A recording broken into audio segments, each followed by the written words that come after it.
Akkam nagaa jirtuu hordoftoota chaanaalii Odaa Akaadaamii nus nagaa keenyadha. Guyyaa har'aa kana immoo barnoota afaan Oromoo kan nuti isiniif qabannee dhufne garaagarummaa jecha sagalee laafaa fi jabaa. Garaagarummaa jecha sagalee laafaa fi jabaa qaban garaagarummaa isaanii isiniif qabannee dhufneerra. Akkasumas namoonni karaa keessaa barachuu barbaadan karaa waasaappii, imoo, telegiraamii, zuumii namoonni barachuu barbaadan karaa lakkoofsa bilbilaa armaan gaditti yookaan fuula iskiriinii kanarratti mul'atuun heloo nu jechuudhaan karaa keessa barachuu ni dandeessu jenneerraa. Namoonni sabiskiraayib sheer hin goone sabiskiraayib sheer gochuudhaan maatii Odaa Akaadaamii akka taatan gamanumaan isin yaadachiisnaa. Kallattiidhumaan gara barnoota keenyaatti dabarraa. Garaagarummaa jecha sagalee laafaa fi jabaa.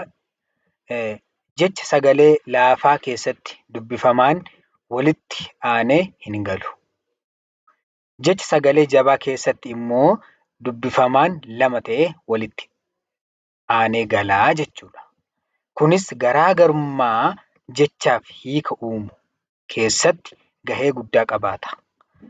Jechoota jabaachuuf laafuu qofaan addummaan uuman fudhachuun garaagarummaa isaanii waliin ilaalla. Hanga xumuraatti nu waliin tura. Akkuma dura isinii kaase asirratti kan nuti hubannu jecha sagalee laafaa, jecha sagalee jabaa ta'a. Jecha sagalee laafaa keessatti qubeen dubbifamaan gosa tokkoo lama ta'ee walitti aanee dhufuu hin danda'u. Jecha sagalee jabaataa keessatti garuu qubeen dubbifamaan gosa tokkoo lama ta'ee walitti aanee dhufaa jechuudha. Isa kanaaf jira yeroo jedhu raan tokko ta'eera jechuudha. Kanatti raan immoo maalidhaa? Qubee dubbifamaadha. Kanaaf jecha laafaadha jechuudha. Deebi'ee immoo asitti maal jedha? Jirra yeroo jedhu raan qubee dubbifamaadha. Lama ta'ee walitti aanee dhufeera. Kanaaf maal godheera? Jabaateera jechuudha. Banne,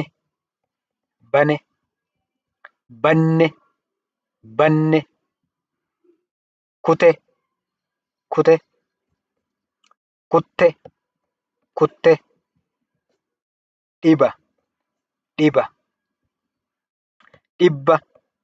dhibba, cire,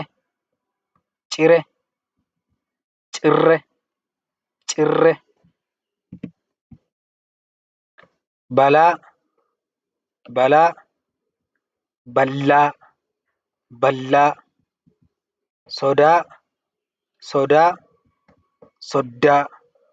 soddaa, gate,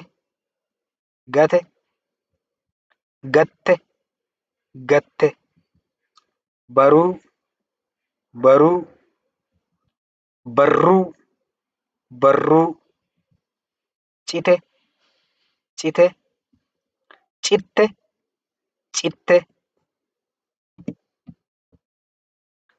jimaa, jimmaa, qodaa, qoddaa, dirra,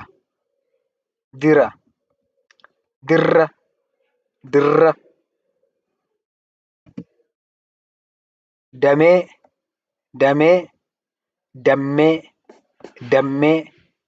fide,